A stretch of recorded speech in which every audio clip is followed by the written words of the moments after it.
Hello once again, everybody, and thank you for joining me in the Bettor's Box. This is BangTheBook.com's MLB and KBO betting podcast for Thursday, July 9th. I'm your host, Adam Burke. This and every edition of the Bettor's Box presented by our friends over at DSI Sportsbook. BTB and the number 200 is that promo code. 100% deposit match bonus for the sportsbook, 100% deposit match bonus for the live casino at BetDSI. It's only a game until you bet it. And you know what? We've got Major League Baseball starting in 2 weeks, hopefully. We got the NBA and the NHL shortly thereafter. About a month or so later, we get the NFL. About 3.5 or so weeks later, we get college football. So it's a great time to start setting up your outs, putting together the different sports books that you have accounts at, funding those if you haven't already, so that you're ready for what will be a massive barrage of sports here in the fall and then on into the early winter as well. Not just everything that I just talked about, NBA, NHL, MLB, NFL, college football. Should get some college basketball in the mix starting in November. Still going to have golf and UFC and NASCAR. And with golf, we're going to have the majors pushed back here too late in 2020. You're going to have the Kentucky Derby, the Preakness. A lot of stuff going to be happening here in the fall. So check out DSI Sportsbook. Check out that BTB 200 promo code. And over at BangTheBook.com, check out all of our sportsbook reviews. You know, we got reviews for places like MyBookie. We got reviews for Bovada, Bookmaker, Five Dimes, VietBet, Bet Any Sports. All sorts of different sports books reviewed over there at BangTheBook.com. Now is the time. You want to start getting everything organized and everything set up for all of those seasons that are coming up here. Speaking of those seasons, we're covering golf, we're covering UFC, we're covering NASCAR over at BangTheBook.com. There's actually NASCAR tonight in the Xfinity Series, the Shady Rays 200. So we got a preview for the doubleheader in the Xfinity Series at Kentucky Speedway on Thursday and Friday. Got a preview of the Quaker State 400, which we talked about with Brian Blessing on Tuesday's edition of Bang the Book Radio. A lot of stuff going on over at the website. Make sure you check it out. Our daily KBO article, I'm going to wrap that up this weekend. I got other things I need to start focusing on now, especially since it seems like we're actually going to get some of these sports returning here. So the KBO article just takes up a little bit too much of my time with everything coming back now. So we're going to shelve that here after the weekend. We'll have some more NBA and some more NHL content coming up. We'll have more of a Major League Baseball focus as well. So plenty of stuff going on over at BangTheBook.com. Please make sure you check it all out. And also yesterday, Kiev O'Neill, who runs the Odds Breakers website and the Odds Breakers podcast, I was on his podcast yesterday. He's been a longtime listener of Bang the Book Radio. We had some great back and forth talking about the upcoming baseball season and a little bit about football at the tail end of the show. So please check that out. I retweeted that on Twitter at Skating Tripods. Give Kiev a follow. Check out the great work they're doing over at the Odds Breakers. And, hey, I'll probably be doing some more appearances with him here in the not-too-distant future. All right, before I dig into the Five and Fly segment here, taking a look at the 5 teams in the AL West, one thing I want to mention real quickly here is that Baseball Prospectus has produced new PECOTA projections for the 60-game sprint. Got a few quick notes I want to throw out here for our listeners on this edition of the Bettor's Box. Yankees, Twins, Astros, Nationals, Reds, and Dodgers, the 6 division winners, according to those PECOTA projections. Nationals by a half a win over the Mets. That was the closest division race of the 6 over there in those PECOTA projections. The Dodgers were listed as the only NL West team to finish over 500. Astros 4.5 games clear of the A's. Yankees 4 games clear of the Rays. So, again, PECOTA projections, not something that I necessarily love. I think they're overvalued a little bit out there in the season win total marketplace. However, with that being said, we're starting to get some of the projection systems. Derek Carty's The Bat put together projections for the individual players. You've got these PECOTA projections. I'm sure Fangraphs will be adjusting theirs as well, if they haven't already, including, things like Zips and Steamer, stuff like that. So the projections are starting to come out here. And again, obviously a very unique environment with the 30-man roster at the start, with starting pitchers probably not as stretched out as usual. this and that. A lot of questions, a lot of concerns, a lot of considerations. But, right now, with just golf, UFC, and NASCAR going on, I know MLS just returned recently. I don't do a whole lot with soccer. It's one of the few sports I don't know anything about. It's a good time to look at a lot of this baseball stuff and get ready, get in that mindset here for the upcoming season. So the PECOTA projections are out. Again, I don't love them. I don't treat them as gospel like some people do. And obviously here too, the 60-game sprint, subject to a lot of variance, but it'll give you an idea of what PECOTA is looking at as far as some of these win totals go and as far as some of the futures markets go as well. All right, so here we go with the 5 and fly for the AL West. Team season win totals are back up over at BetOnline. That's where I pulled these numbers from for the win total, the World Series, and the pennant futures. Division futures coming from 5 Dimes. As always, shop around for the best prices. I saw some stuff in the gambling community here this week on Twitter about different hold percentages for the golf tournament, the Workday Charity Open. 5 Dimes had the highest hold percentage, theoretical hold anyway, for that tournament. They also post the most players that you can actually bet on. So there is a lot of give and take out there in the marketplace. MyBookie and Bovada had lower hold percentages than 5 Dimes. This sort of speaks to the importance of shopping around for the best prices. It is going to help your bottom line over the long haul. So make sure, whether it's a win total, a future, a player future, something like that, make sure that you are shopping around for the best prices that are out there for these different types of things. All right, so the 5 and fly for the AL West in alphabetical order as always here. We start with the Houston Astros. Season win total 34.5, 12-1 at BetOnline to win the World Series, a little higher than 6-1 to win the AL pennant. They are a minus 165 favorite at 5 Dimes to win the division here.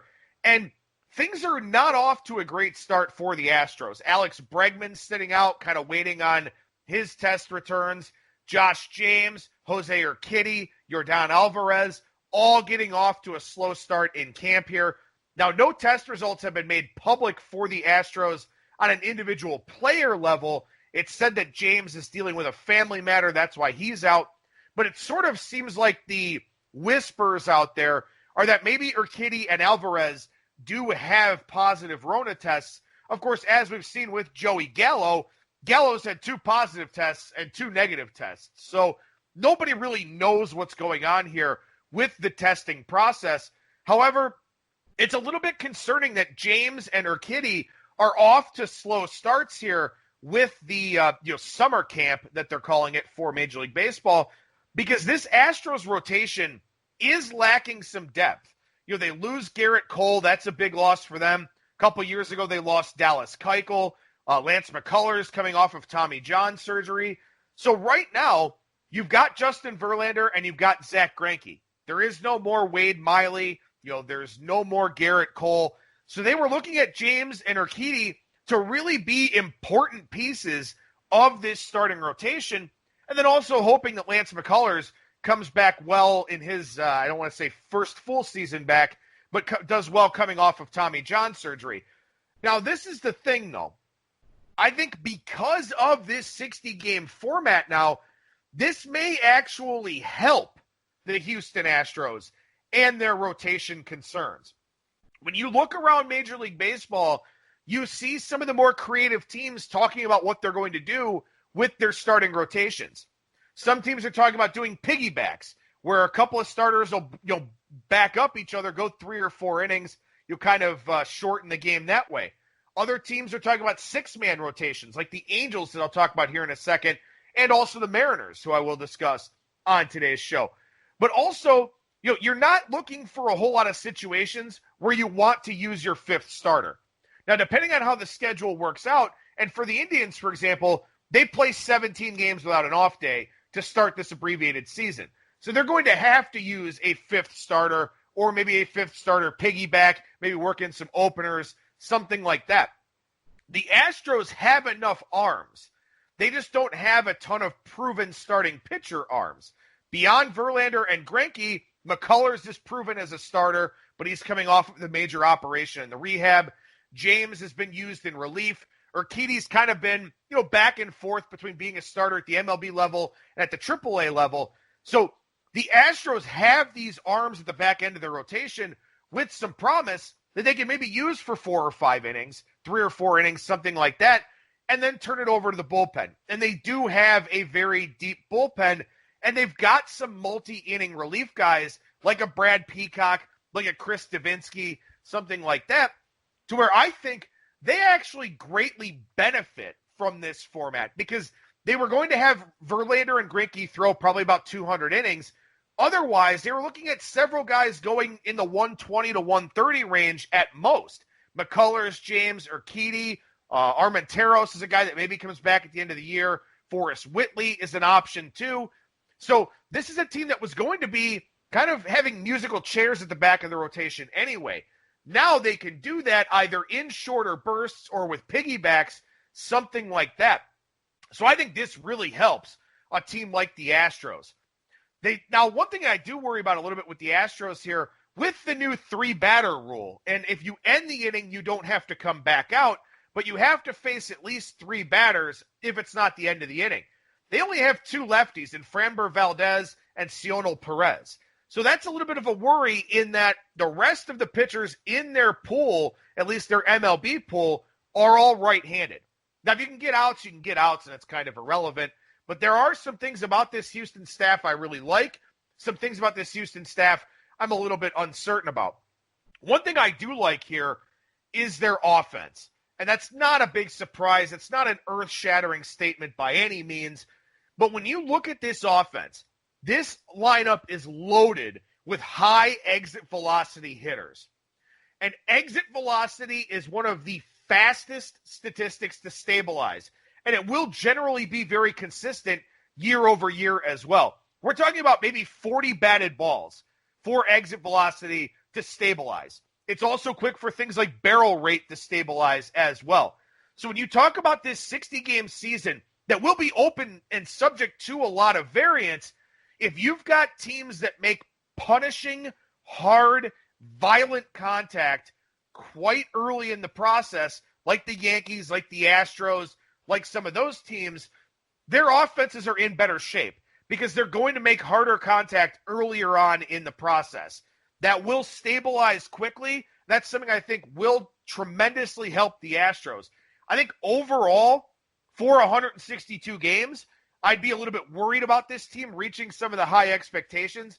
I think a season win total of 34.5 here in this smaller format, I'd actually be more inclined to look at the over as opposed to the under here for the Astros. I realize I spent about 6 minutes on the Astros, so maybe it's a 6-and-fly here for the AL West. When we take a look at the Los Angeles Angels, their season win total 31.5, 25-1 for the World Series, 14-1 for the pennant. Five Dimes has them a little less than 7-1 to win the division here.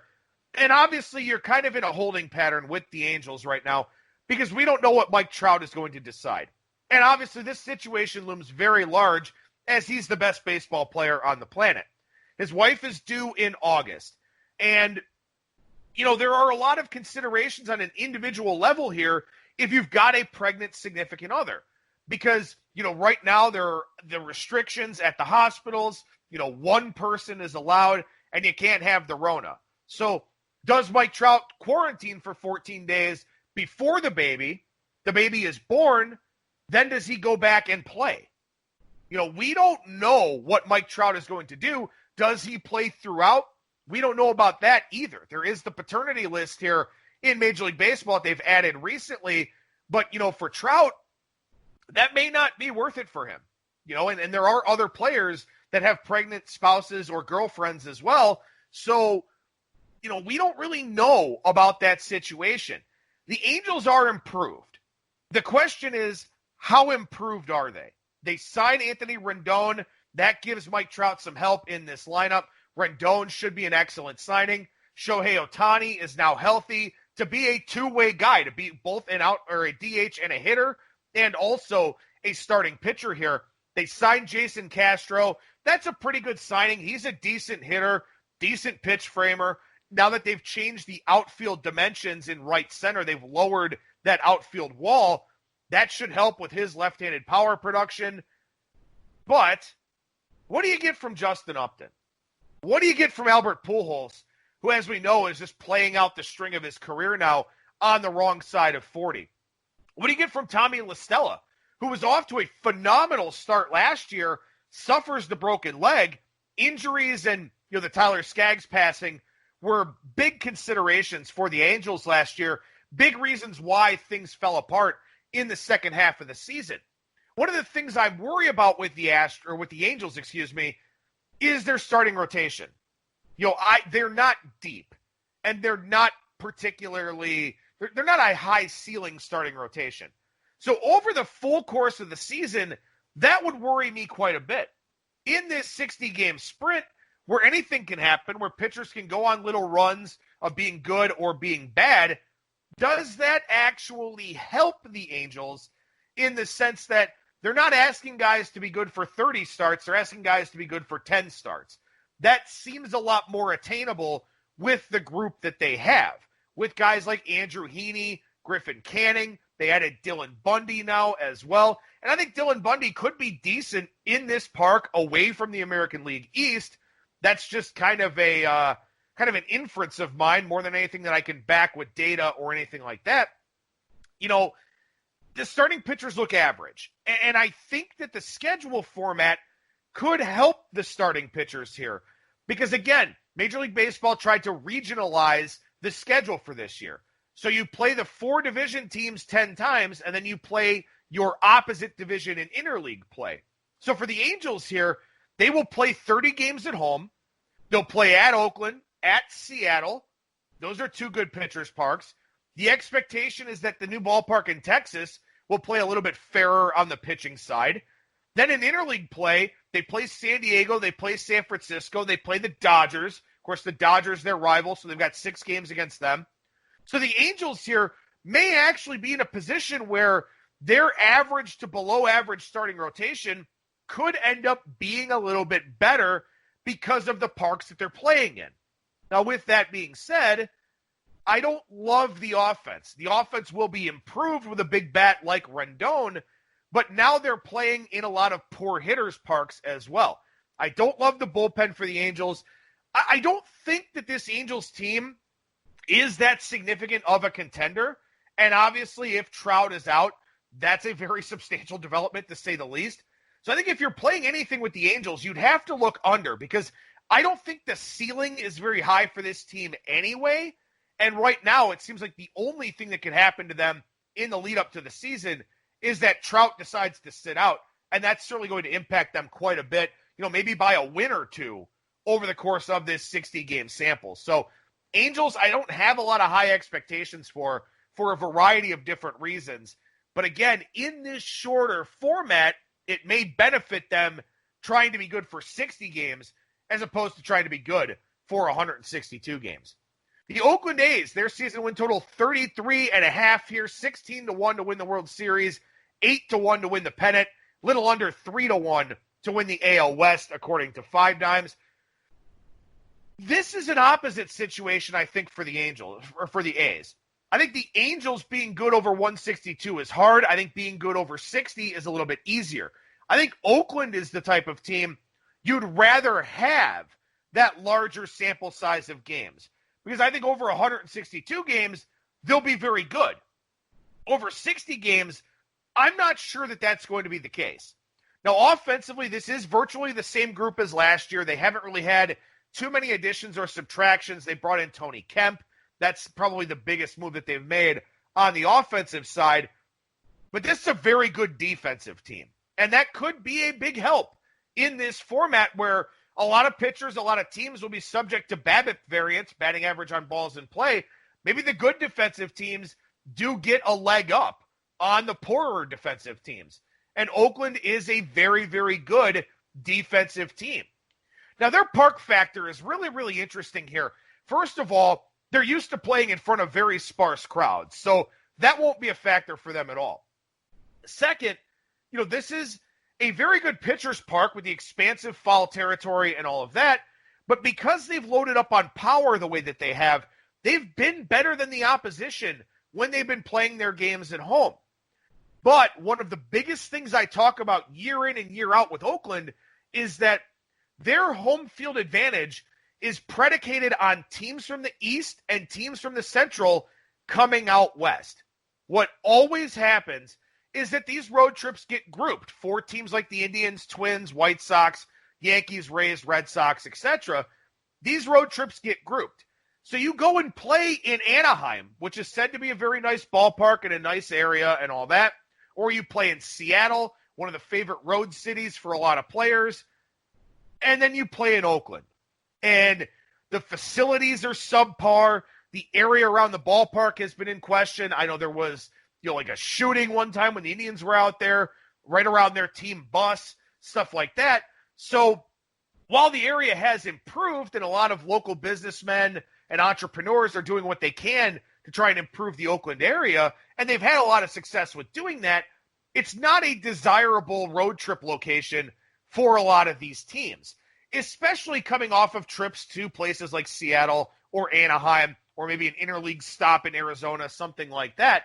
So that has always been an advantage for Oakland. Year in and year out, even when they weren't very good, teams like Boston and New York and Cleveland and Minnesota would go out there and they would struggle. They would have a hard time winning series. They would go out there and get swept. Oakland no longer has that luxury. All of the teams that will be playing in Oakland are used to playing in Oakland. They're accustomed to playing in that ballpark, in those facilities. There's no time change, anything like that. So I think that's a detriment for the Oakland A's. I think that's something that could definitely hurt them as this season goes along, because if you go back through and you look at Baseball Reference and you look at past results, you are going to see a lot of instances in which they padded their home record against teams from the East and teams from the Central. They don't have that luxury now. I think that's a very, very underrated, underappreciated angle looking at the Oakland A's here, that is something that definitely hurts them in this 60-game format, and it is something I am taking into consideration with not only their season win total, but also with futures prices for some of the other teams here in this division. Now, from a personnel standpoint, Jesus Luzardo already slowed down once again. Him and A.J. Puck were both coming off of injury-plagued seasons, so there were questions already. Sean Manaea coming off of an injury, another health risk. Frankie Montas off of an injury, another health risk. Mike Fiers, a massive regression candidate. Oakland has gotten by with these starting staffs, cobbling things together, all that type of thing. They get by with that park factor, stuff like that. I'm worried about that this year. Now, you may get 60 really good innings out of Montas or Luzardo, something like that, but, we don't really know. And these are guys with some health risks. This is a team where starting pitching depth is kind of in question a little bit. The bullpen still looks really, really good, but it's also an aged bullpen with some guys on the wrong side of 30. A guy like Jake Diekman, who's not even sure if he wants to play. A guy like Joaquin Soria, who's long in the tooth. I worry about durability with the short ramp-up period and the condensed season for the A's here. So again, I think the A's, organizationally, with all the smart things that they do, with how hard it is for teams to come in there and play, I think they're a team built for the long haul more than this small sample size here. So I'm actually down a little bit on Oakland with the 60-game format, as opposed to, giving Oakland a lot of respect for the 162-game format. The Seattle Mariners, season win total 24.5, plus 12,500 for the World Series, 75-1 for the pennant, 60-1 to win the division, according to Five Dimes. There's really not much to like here about this team, and I'll be able to catch up with the 5-and-fly format here with Seattle. They're being used as a poster child for variance because they had that 13-2 start last year. I think they were 18-12 after 30 games, something like that. And this will happen. Bad teams will play well at the outset. They'll have their one period of playing, stringing together good games, and then that'll pretty much be it for them. But the Mariners did that last year. And at 18-12 through 60 games, you are officially a factor in this 60-game race. So that's something that a lot of people are going to point to the Mariners and look at and say, see, this is possible. And it is. But this is a year, to me, about development. This is a year to me about giving guys auditions for the future. Guys like Shed Long Jr., like J.P. Crawford, to see if, all those tools will eventually play up a little bit. Like Kyle Lewis, like Evan Wright, like Jared Kelenic. Guys that Braden Bishop, guys that they've, prioritized in trades, or guys that they've kind of tried to develop through the system. Jerry DiPoto's been very active in turning over this roster. And you've got a lot of these guys in their mid-20s, 25 to 27, that need to show something. And they need to show something sooner rather than later. So for Seattle here, I think it is in their best interest all the way to take a look at as many young guys as they possibly can here. The problem with that is this is going to be a low slugging percentage lineup with limited power production and a pretty bad pitching staff. So you worry about this team because they're going to trail early in a lot of games. Right now, they could be a six-man rotation with Marco Gonzalez, Yusei Kikuchi, Justice Sheffield, Kendall Graveman, Taijuan Walker, and Justin Dunn, at least according to Roster Resource. They could opt to go with a six-man rotation. Walker's a guy that's had a lot of injury problems. Sheffield's a guy you want to protect a little bit. Graveman's coming off of an injury as well. But this is a low upside rotation with a very low upside bullpen. Kikuchi last year in 15 starts against AL West opponents posted a 6.78 ERA. So the teams that saw him the most feasted off of him. They had great success. So this could be a scrappy team. This could be a team that's difficult to play against because they're going to give you a max effort day in and day out. But they're a very deeply flawed team. They're prone to long streaks and stretches of bad play. And that just happens when you have a young roster.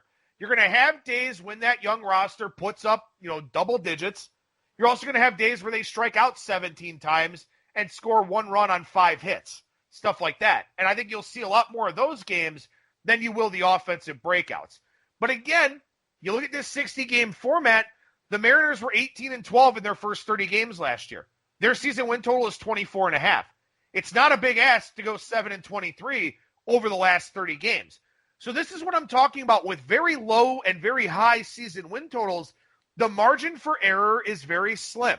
You need the Mariners to be consistently bad in this format to go 24-36. And as we saw last year, even though it's a different team this year, much different personnel, it is possible to get off to a good start. It is possible to play well for a short burst. So these very low season win totals are not anything I would have any interest in because, again, your margin for error is just really, really small, even though if you stack rank these 5 AL West teams, the Mariners are very clearly the worst of the bunch. But again, with a low season win total, you just don't have a lot of margin for error. If they go 10-2 over a 12-game stretch, that's tough. That leaves you with having to have them play really badly over the rest of that schedule. So low season win totals are not great bets here in this 60-game format, in my estimation. Lastly here, the Texas Rangers. Their win total 29.5, 66-1 for the World Series, 40-1 for the pennant, 18-1 for the American League West. I'm coming around on Texas a little bit here. Now, again, it's been a strange summer camp with the Joey Gallo positive tests and the negative tests and all that kind of thing. I kind of like this offense a little bit in this short burst. Nick Solak is somebody people think could win the Rookie of the Year in this abbreviated season. You got proven veteran hitters in Shin-Soo Choo and Joey Gallo and Todd Frazier and Robinson Chirinos, who they brought back from Houston. Good numbers last year for Danny Santana. How this new park plays is a pretty big question. But I think you've got enough guys in this lineup that can perform well in short bursts, guys that walk, guys that hit for power. You've got kind of a pretty good mix of a lot of different things here with this Texas starting lineup. But what I really like about this team, and in this format specifically, is the starting rotation. Mike Minor, Lance Lynn, Corey Kluber, Jordan Lyles, Kyle Gibson. This is a pretty good group. You've got a lot of variety here. Lynn is kind of a strikeout guy. Minor's got pretty good strikeout rates. Kluber's got a lot of swing and miss. Lyles can in the right matchup. Gibson's kind of a pitch-to-contact ground ball type of dude, but the Twins were doing a good job developing some of his potential over the last couple of seasons. So I think this rotation has the chance to be very good. And again, you're talking about a different ballpark. You're talking about some new intricacies to pitching in that park. And also, to Texas, their pitching staff isn't awesome. But with this schedule format now, they play in a lot of really good pitchers' parks. So that could be a benefit for them and could specifically be a benefit for their bullpen.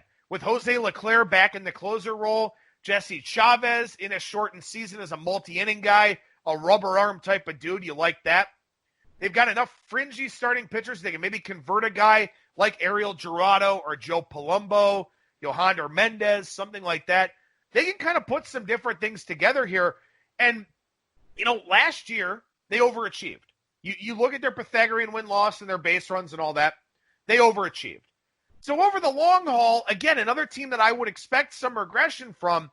In the short term here, though, maybe this 60-game format is a little bit better for them. And it's kind of tough to figure out because, a lot of times I focus on depth for 162 games because depth is very important. Injuries will happen, all that type of thing. Is depth lessened in a 60-game format? Is depth higher because of the nature of this format, of the injuries, of coronavirus lurking, stuff like that? I'm kind of wrestling with that, and I'm wrestling with a lot of different things in my mind here of what matters most in this 60-game format. And I think Texas is a team that is not deep. They are not deep at all. Over 162 games, that lack of depth will probably be exposed. In a 60-game format, though, does that kind of benefit them a little bit?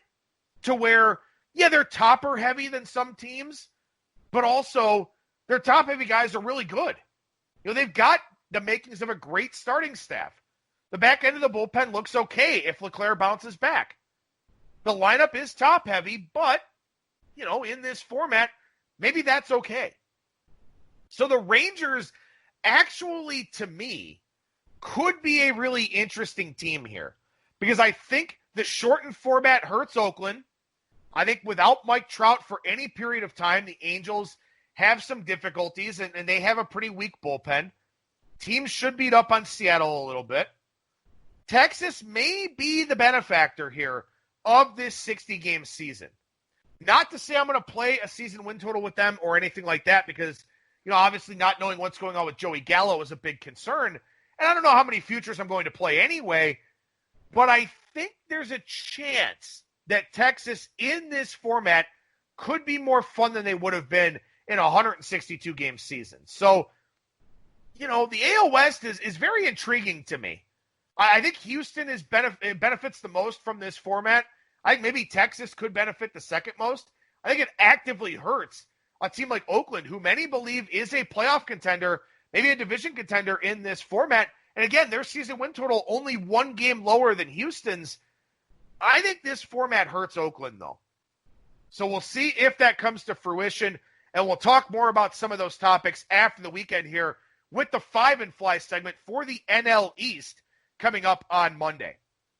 Take a quick look here at the KBO weekend ahead. NC and LG, Doosan and Lotte, SK and Hanwha, Samsung and KT, Kiwoom and Kia. Rain is threatening nearly all of the Friday games, so we could end up with some postponements here.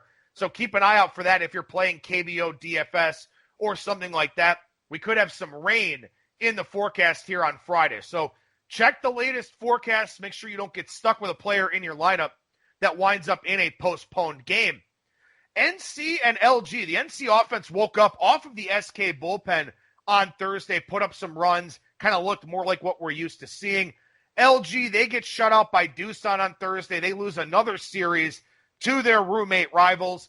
And this series doesn't look great for LG either because they get the big three of the Dinos here in Drew Rasinski, Mike Wright, and Kuchang Mo. So they get the three that you do not want to see in a series. And for LG here too, Casey Kelly, Tyler Wilson, they just pitched the last 2 days. So they're not going to have their 2 foreign starters. Lim Chan Yu will get one of the starts here. Also some roster manipulation likely coming up. They didn't have a couple of other starters on their active roster for this series against Doosan. They'll likely be back. But still, you're going to get big favorite prices for NC with all three of their top arms going in a good pitching environment in this series. And LG, they've been kind of streaky. They've been sort of treading water a little bit. But offensively, they haven't been very good. So now they're facing three really good starters. Their offense is kind of in the dumps a little bit. And NC's offense has been consistently good over the course of the season. Some big numbers here for NC, but it does look like this series works out pretty favorably for them. Doosan goes on the road to Busan here. They'll take on the Lotte Giants. Doosan will avoid Dan Straley, so that's a nice thing for them. And Busan is typically a pretty good hitter's park. When you look at the 3 and 5 year park factor for Lotte Giants home games, it's been a pretty good hitter's park. So that should help the Doosan offense. As we know, they've scored well over 7 runs per game on the road this season. Lotte has to win low-scoring, close games. Even with the park factor, they're only scoring about 5 runs per game at home, so that's pretty concerning overall. I think this series sets up well for Doosan. In general, they get Chris Flexen on Friday night here. I think you could potentially fade Yu Hui Kwan of Doosan. Maybe that's an over game. But again, with Doosan avoiding Dan Straley, avoiding Adrian Sampson, and with what their offense has done on the road here, you've got to like this particular matchup for Doosan. We take a look here at SK and Hanwha. A couple of dregs in the league, but SK in better shape here in this series because Park Jong-hoon and Moon Sung-won will wind up pitching in this series for them, and Hanwha won't have Warwick Saupold, so the advantage goes to SK here in this series. Choi Jeong expected to come back for the weekend, so we'll see how that plays out for the SK offense. Chad Bell gets another start. He's still running an 8 ERA. May have to take him out behind the barn, so to speak, here if he gets knocked around by SK. I'm curious to see how this series gets lined because in general, I don't think SK is that much better than Hanwha, but Park Jong-hoon and Moon Sung-won have gotten a lot of respect from the odds makers and the bettors with their prices. And with them going in this series here, SK will have some big numbers. And they're going to be difficult to lay because I don't think they're a very good team either. But Park and Moon do get that respect, and Hanwha just really doesn't have too many pitchers that get that much respect. And even Saupold here of late has kind of struggled a little bit. Samsung and KT, and Samsung's been playing very, very well here of late. KT still kind of squandering some of that potential, particularly on the offensive side. What concerns me here is that when you look at Samsung, their pitching staff has been very, very good on the road. Their bullpen's been solid most of the year. At home, they've had issues. And the ballpark there, Lions Park in Daegu, is a very good hitter's park. So in this particular series here, they're in Suwon at KT, another very good hitter's ballpark.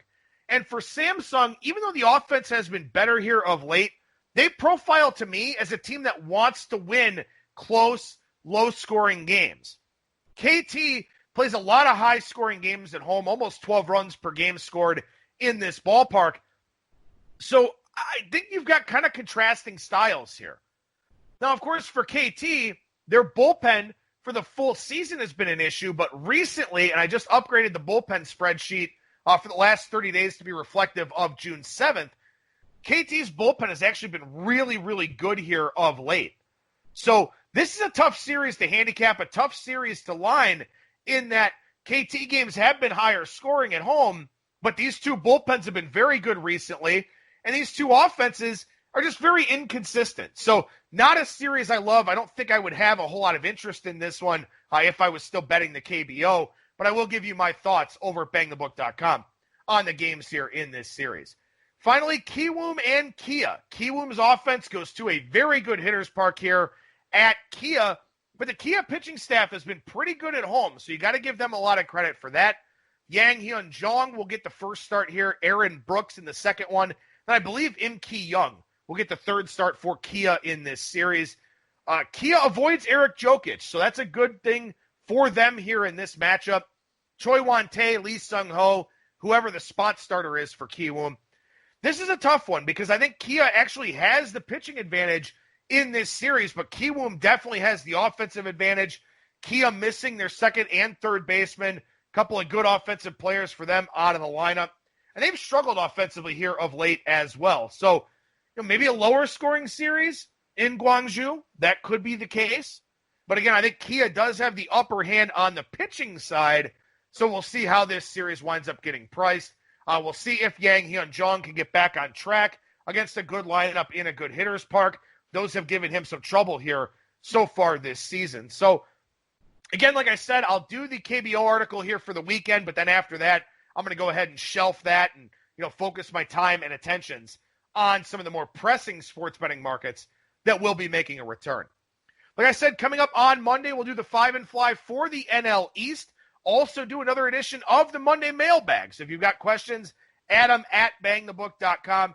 And I'll still keep talking KBO here until we get to opening day of Major League Baseball 2 weeks from today here on July 23rd. That'll do it for me. Thank you so much for listening, everybody. And remember that you will never strike out when you're in the bettor's box.